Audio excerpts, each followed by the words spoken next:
وعلیکم السلام ورحمۃ اللہ وبرکاتہ۔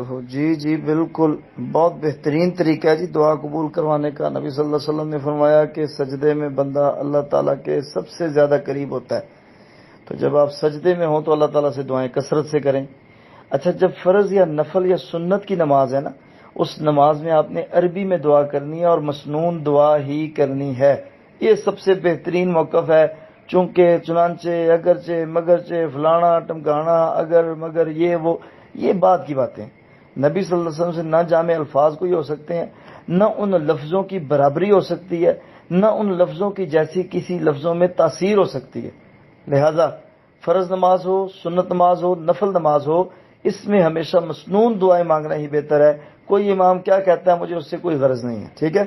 دوسری بات، عام کسی بندے کو کوئی پریشانی ہے، وہ اللہ اکبر کہہ کے سجدے میں جائے، سجدے میں جا کے اردو، پنجابی، سندھی، سریکی، انگریزی، عربی، فارسی، پشتو، کسی بھی زبان میں اللہ تعالیٰ سے دکھ سکھ کر لے، ٹھیک ہے۔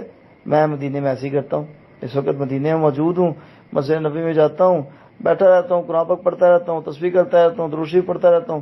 جب وہ تھوڑی سی اکتاہٹ یا تھکان سی ہونے لگتی ہے، سجدے میں چلا جاتا ہوں، اللہ تعالیٰ سے باتیں کرتا ہوں، اپنی دعائیں کرتا ہوں، اپنی جو دل کرتا ہے مانگتا ہوں، دعا مانگتا ہوں۔ بہترین طریقہ ہے، ٹھیک ہے۔